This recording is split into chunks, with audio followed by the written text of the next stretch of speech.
Next time you want to disappear, at least choose a river that won't fight back. I hate you. She shoved the hospital tray off the table. Metal clattered against tile. Water splashed. The heart monitor spiked in sharp, accusing beeps. Next time you want to disappear, he said, voice cold as the winter outside, at least choose a river that won't fight back. Jenial Martins stared at him, chest rising and falling too fast for line trembling with the movement of her hand. Snow drifted beyond the hospital window, soft and indifferent, as if the world hadn't almost swallowed her whole an hour ago. I hate you, she spat. Shin Jae-won didn't flinch. Good, he replied evenly. Hate means you're still alive. The audacity of him, standing there in a dark tailored coat, hair still slightly damp from diving into the Han River, looking composed while her entire world had just cracked open. You don't know anything about me, she shot back, her Nigerian accent thickening with emotion. I know you would be dead if I hadn't jumped in. I didn't ask you to save me. And yet, he said, stepping closer to the bed, you're breathing. Her fingers curled into the thin hospital blanket. She hated the way his calm felt like judgment. Hated that he had seen her at her weakest, standing on that bridge, snow collecting in her hair, email glowing on her phone like a death sentence. Scholarship revoked. Visa under review. Outstanding balance. Immediate. Back home in Lagos, her father's message had followed minutes later. The bank is threatening to take the house. She had leaned over the railing, not wanting to die, but not knowing how to survive failing everyone. I slipped, she muttered. Lies don't suit you, he replied. Her eyes flashed. You think you know everything because you wear expensive coats and talk like a CEO? I don't think, he said quietly. I saw. The room stilled. She swallowed hard. Why were you even there? He hesitated for the first time. I walk there. At midnight. Yes. That's suspicious. His lips twitched faintly, almost a smile. It's my river. Rivers don't belong to people. No, he said, gaze sharpening. But memories do. Something shifted beneath her anger. Something heavier. Haunted. Why did you jump? She asked before she could stop herself. His jaw tightened. Because I don't watch people drown. The words carried weight. History. Again, she whispered. He didn't answer. Silence stretched between them, thick and raw. The heart monitor steadied. Her breathing slowed. You should leave, she said, softer now. I will, he replied. After the doctor confirms there's no lung damage. You're not my guardian. No, he agreed. I'm the man who dragged you out of ice water. Her pride bristled. I was fine. You weren't. His certainty hurt more than the river had. A nurse entered briefly, speaking rapid Korean. Genial caught fragments. Discharge in the morning. Rest. Avoid cold exposure. When the nurse left, the air felt smaller. Shin reached into his coat and placed something on the table. Her scarf. Dried. Folded carefully. You dropped it, he said. She stared at it, throat tightening. That scarf had been her mother's. She hadn't even realized it was gone. Thank you, she murmured reluctantly. He nodded once and turned toward the door. Shin Jae-won, he said without looking back. She hesitated. Genial. I know. Of course he did. He paused at the doorway. Next time you hate me, make sure you're standing on solid ground. Then he left. The room felt emptier immediately. Genial clutched the scarf to her chest and whispered again, I hate you. But it sounded weaker. The next morning, she signed discharge papers with trembling fingers. She expected him to be gone from her life, a sharp winter memory she would bury along with everything else. Instead, he was waiting outside. Black car. Engine running. Hands in coat pockets. Her stomach tightened. Are you stalking me? You can barely stand, he replied. Get in. I can take the subway. You nearly drowned. I slipped. His eyebrow lifted. She scowled and walked past him. He followed. The wind cut through her coat like knives. Halfway down the steps, her vision swam. The world tilted. A firm hand caught her elbow. I said I'm fine, she snapped. You're stubborn, he corrected. She tried to pull away. He didn't let go. Why do you care? She demanded. He looked at her, really looked at her. Because I couldn't live with myself if I walked away. Something flickered in his eyes. Fear? Guilt? It unsettled her more than his coldness. She exhaled sharply. Fine. Drive me. The ride was silent at first. Seoul blurred past the window. Glass buildings, snow-lined streets, couples huddled under scarves. She felt small inside the sleek warmth of his car. Where? He asked. She hesitated before giving him the address. When they arrived at her apartment building, his eyes lingered on the peeling paint, the narrow stairwell, the flickering light in the hallway. Don't, she warned. Don't what? Look at me like that. Like what? Like I'm something fragile. His voice softened unexpectedly. You're not. She blinked. Inside her tiny shared apartment, unpaid bills littered the table. She moved quickly to stack them. You don't have to pretend, he said quietly. I'm not pretending. You were alone on a bridge in winter. She turned on him. You don't know what it's like to carry everyone's expectations on your back. And you don't know what it's like to fail someone you were supposed to protect. The words slipped out of him before he could stop them. She froze. Who? He looked away. My sister. The room shifted. She drowned, he continued, voice flat. 5 years ago. In that river. Genial's anger dissolved into stunned silence. I was supposed to meet her, he said. I was late. I'm sorry, she whispered. I don't need sympathy. I wasn't offering sympathy, she said gently. I was offering understanding. Their eyes locked. Something unspoken passed between them. He cleared his throat. Rest. I'll call tomorrow. You don't have to. I know. He left before she could respond. That night, Genial lay awake listening to the hum of the heater. Her phone buzzed. Unknown number. She stared at it before answering. Hello. Are you breathing normally? Her lips twitched despite herself. Is this how rich men flirt? Silence. Then, unexpectedly, a low sound that might have been a laugh. Answer the question. I've fine. Good. She hesitated. Why does it matter so much? His voice softened. Because I know what regret feels like. The call ended shortly after. But sleep didn't come easily. Over the next week, he kept appearing. At her university exhibition. Outside her class. Once holding 2 coffees. You're persistent, she muttered. You're difficult. They argued about architecture. About coastal cities. About whether structures should resist nature or move with it. Buildings should adapt, she insisted. You can't fight water forever. Control prevents chaos, he countered. And what if control suffocates? He studied her then, as if she were more than just a stubborn girl from Nigeria. You talk like someone who's been forced to be strong, he said quietly. I didn't have a choice. Neither did I. Something softened between them again. One evening, she dragged him to a small African restaurant tucked between neon-lit bars. Try it, she insisted, pushing a plate of jollof rice toward him. He eyed it cautiously. It's red. It's delicious. He took a bite, coughed immediately. She burst into laughter. Full, unrestrained, beautiful. He stared at her like he'd never heard joy before. You're evil, he said hoarsely, reaching for water. You jumped into a frozen river. Surely you can handle spice. His gaze held hers longer than necessary. Apparently, I underestimated both. The warmth in his tone unsettled her more than the cold ever had. Days turned into something dangerously close to routine. He walked her home. She texted him sarcastic insults. He replied with dry observations. But beneath the banter, something deeper was forming. Something neither of them acknowledged. Until the email arrived. Visa denied. Departure required within 30 days. Her hands trembled as she read it. The Atlantic waves were calling her home. And for the first time since she'd arrived in Seoul, the thought didn't feel like relief. It felt like loss. She didn't tell him. Not yet. Instead, she met him on the bridge one evening, snow melting into dark water below. You're quiet, he observed.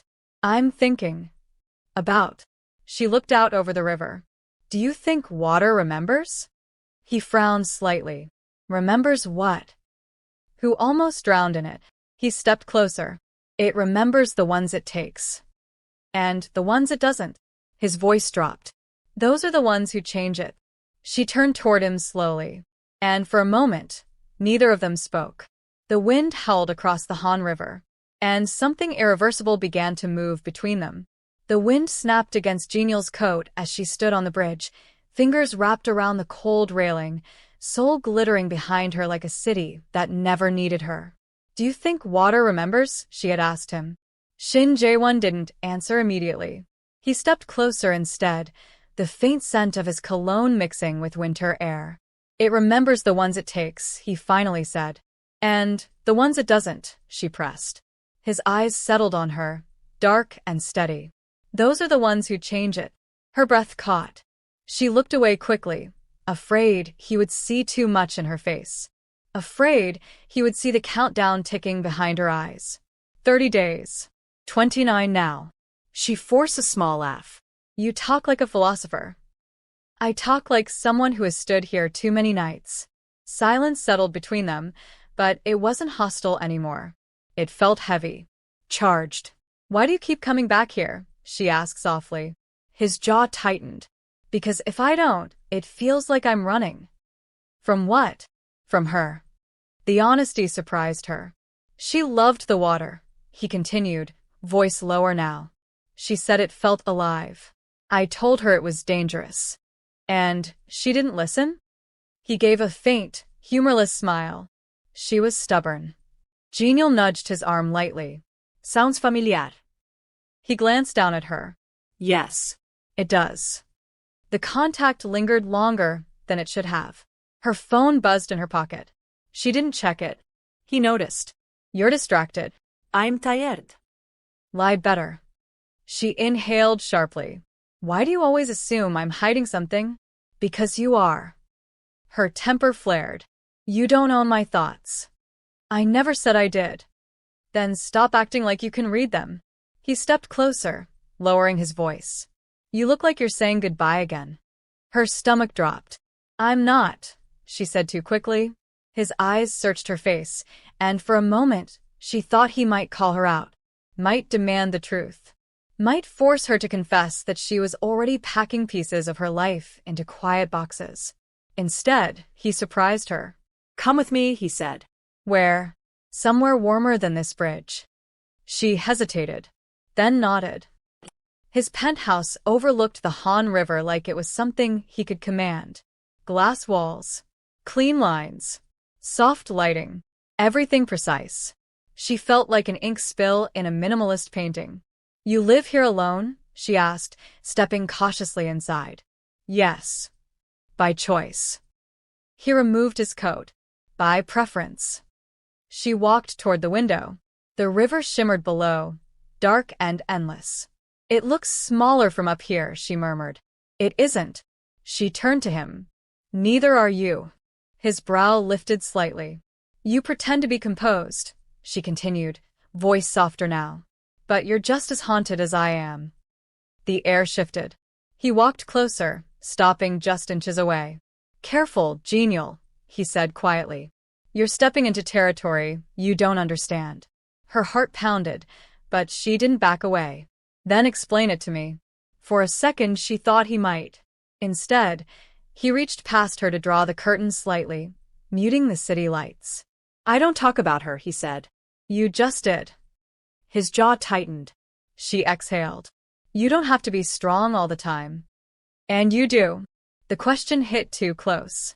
She turned away, pretending to study a sculpture near the wall.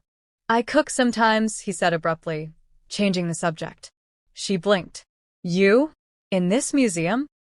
It's not a museum. It feels like one. His lips twitched. You're criticizing my home?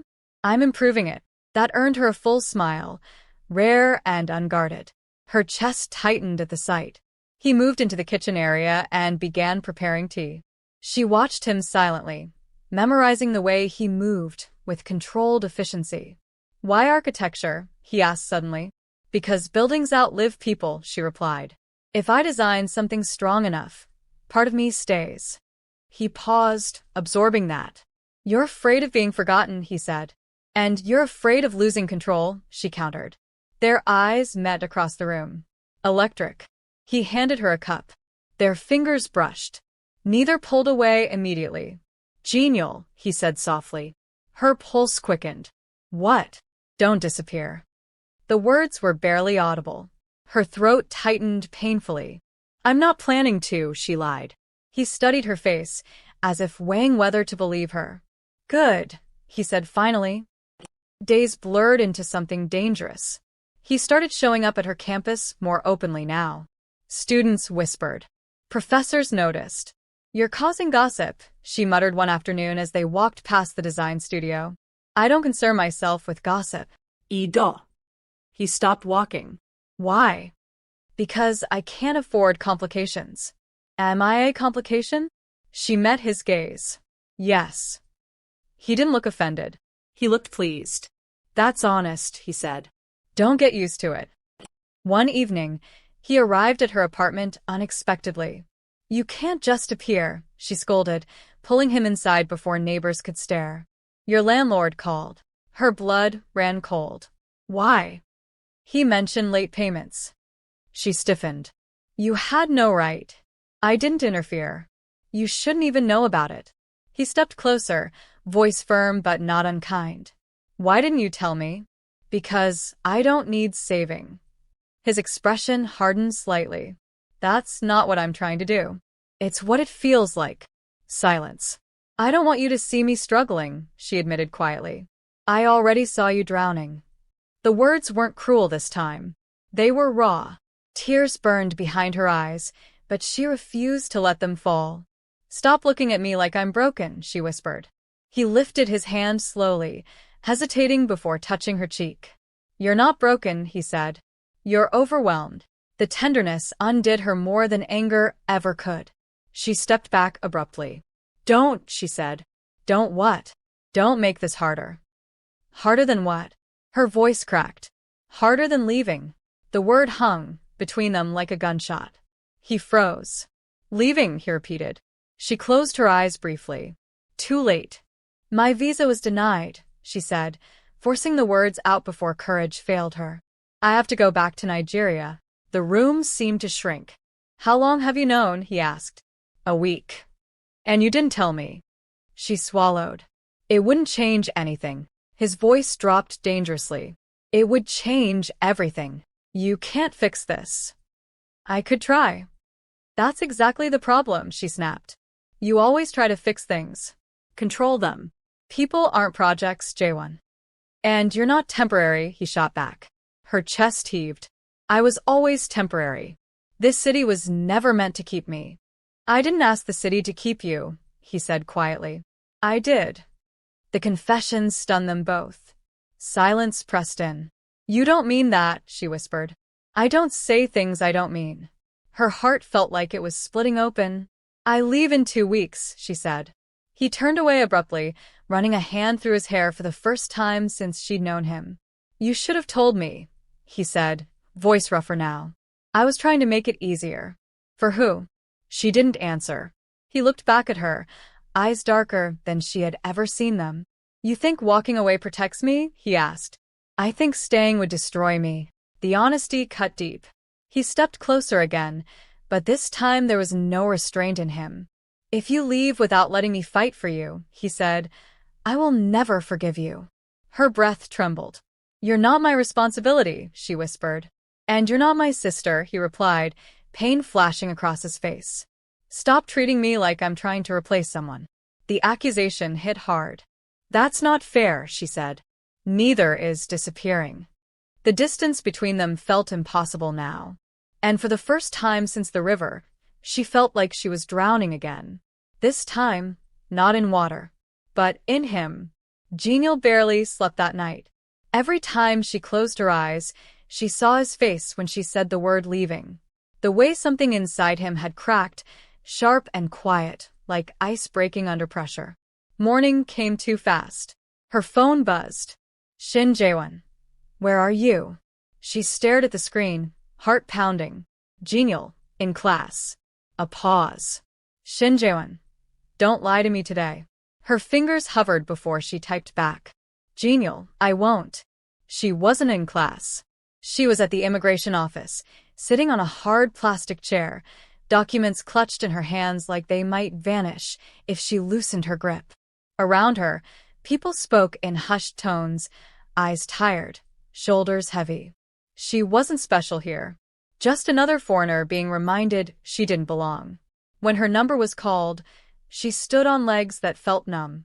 The officer barely looked at her face. Visa extension denied, he said flatly. You have 14 days to depart. 14, she echoed. Yes. Her throat closed. There's nothing I can do? He shook his head. I'm sorry. She almost laughed at the word. Sorry didn't pay fees.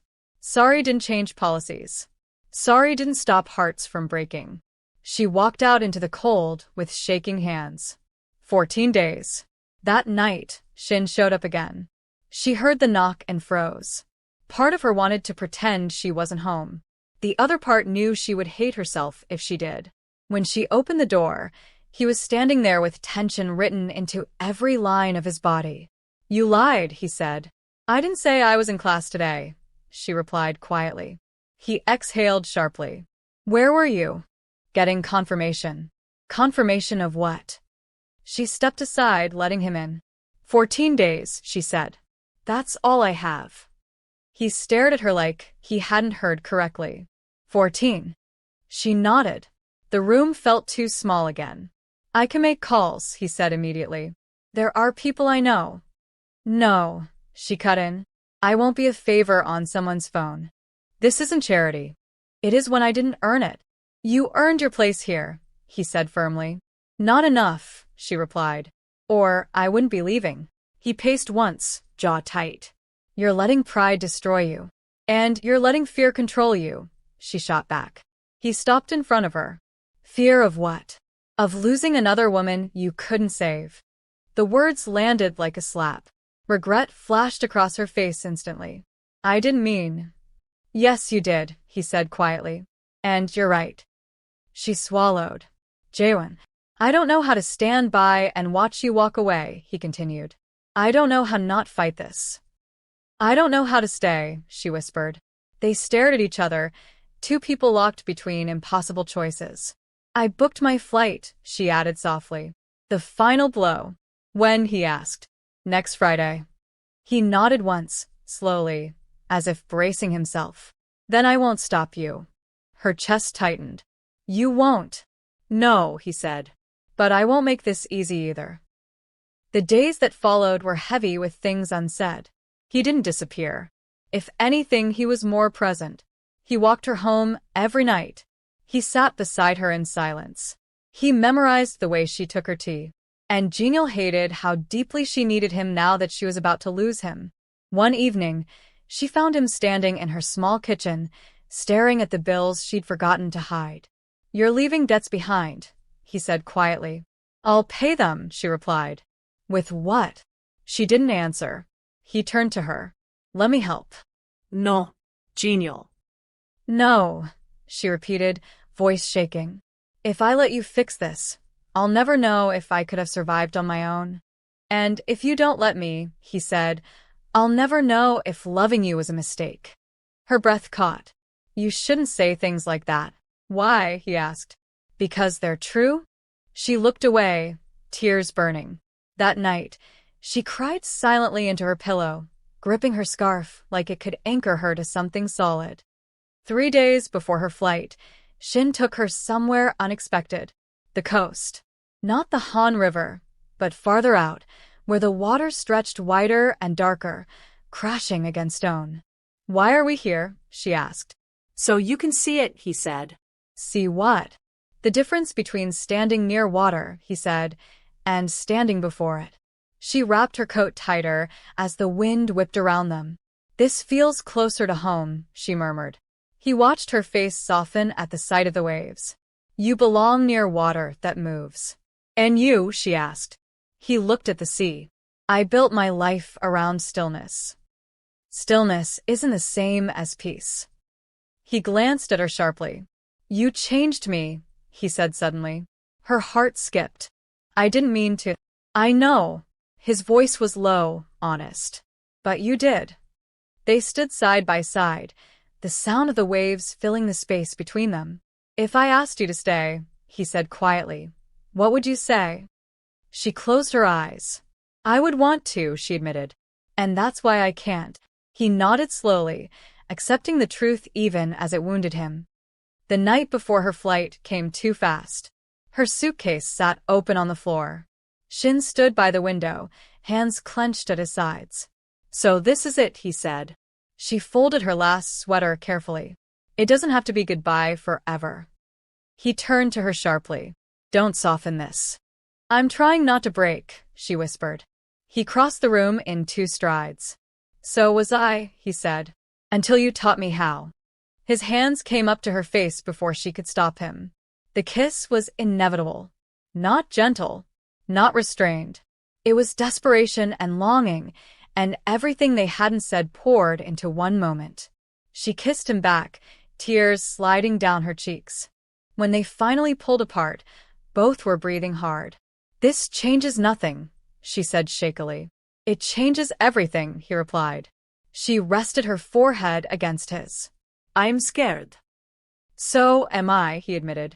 They stood like that for a long moment, clinging to something that was already slipping through their fingers. Outside, the city hummed on unaware. And somewhere beyond it all, the Atlantic waves waited. The airport lights were too bright. Jenial stood near the departure gate, passport clutched tightly in her hand, trying to steady her breathing. Around her, people moved with purpose. Families hugging, business travelers scrolling through phones, announcements echoing overhead in Korean and English. Everything felt unreal. Shin stood a few feet away from her. Not touching, not speaking. Just there. He had insisted on driving her. Neither of them had mentioned the kiss again. It hung between them like something sacred and dangerous. Final call for passengers on flight KE-791 to Lagos. Her heart slammed.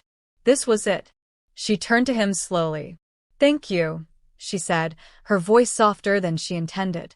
For what? He asked, eyes unreadable. For jumping. His jaw tightened slightly. I would do it again. I know. Silence stretched. People brushed past them.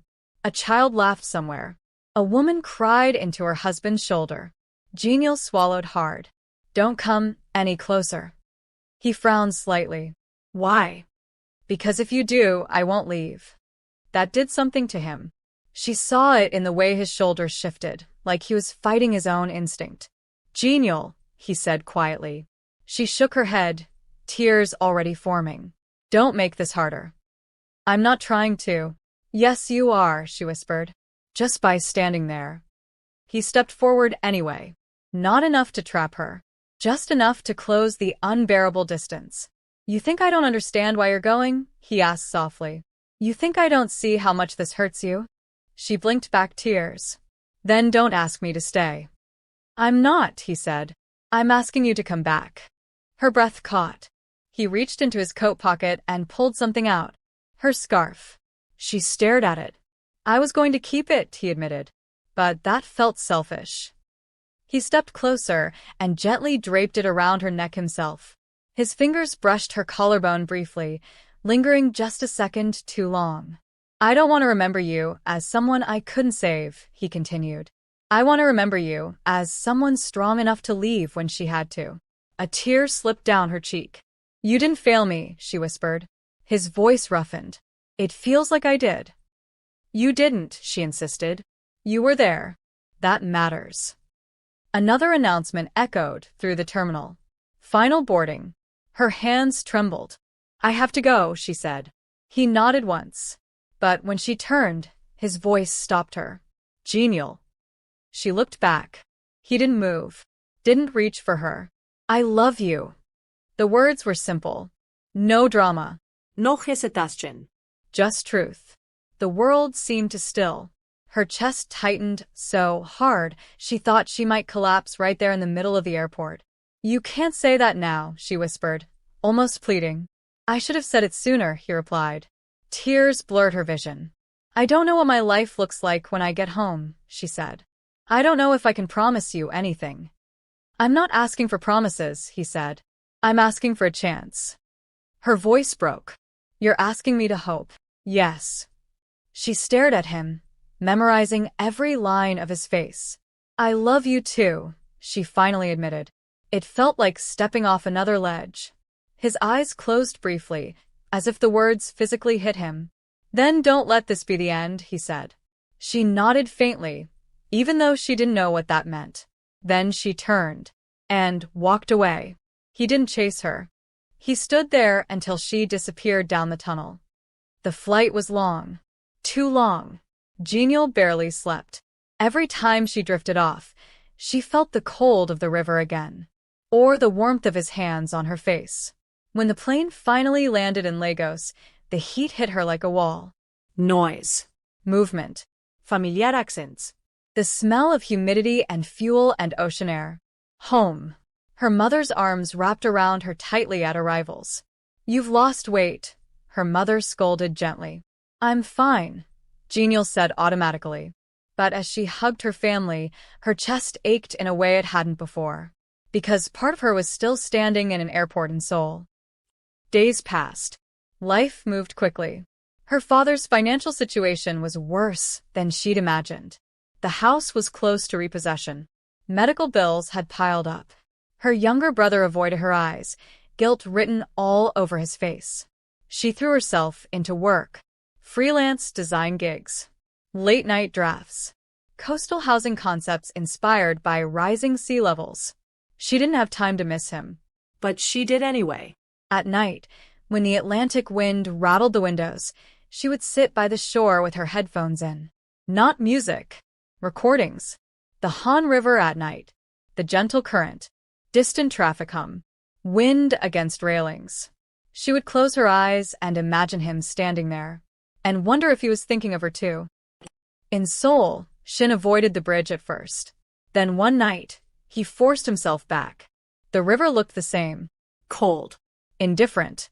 He stood where she had stood. Snow had melted now. Spring was approaching. He pulled out his phone and scrolled through their messages. Her sarcasm. Her stubbornness. Her warmth. He typed something. Deleted it. Typed again. Finally, he sent it. Are you breathing normally? Her reply came minutes later. Always.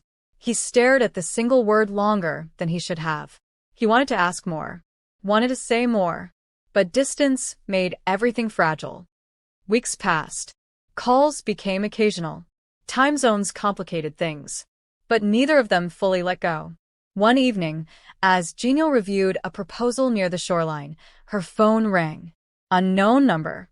She frowned and answered. Hello.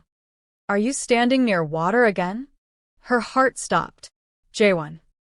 I don't like the thought of you near waves alone, he said. She spun around instinctively and froze. He was standing there, on the sand, suit jacket slung over his shoulder, hair slightly messy from travel, looking completely out of place in the Lagos heat. Her breath left her lungs.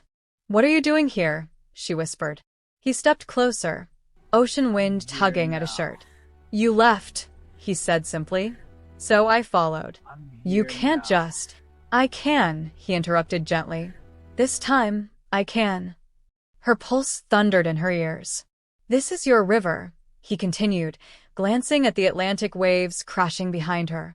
I had to see it. I had to understand what calls you home. She stared at him, emotions colliding violently inside her. You don't belong here, she said weakly. Neither did you in Seoul, he replied. But you stayed. The waves crashed louder, spraying mist into the air. He stepped closer, until only inches separated them. I'm not here to drag you back, he said quietly. I'm here to stand beside you. Her eyes filled instantly. You're not afraid? She asked. Terrified, he admitted. But I'd rather drown trying than stand safely alone. A shaky laugh escaped her through tears. You're dramatic. You taught me that. She shook her head, overwhelmed. You don't know what you're stepping into, she warned. My life here isn't polished. It's messy. Loud. Complicated. He smiled softly. So are you. The Atlantic wind whipped around them. And I love you anyway, he added. Her breath hitched. The ocean roared behind them. And for the first time, she didn't feel like she was standing on the edge of something. She felt like she was exactly where two worlds met. If you think this was intense, just wait for what's coming next. Subscribe now so you don't miss the next chapter. And comment below, do you trust him, or is this just the beginning of the betrayal?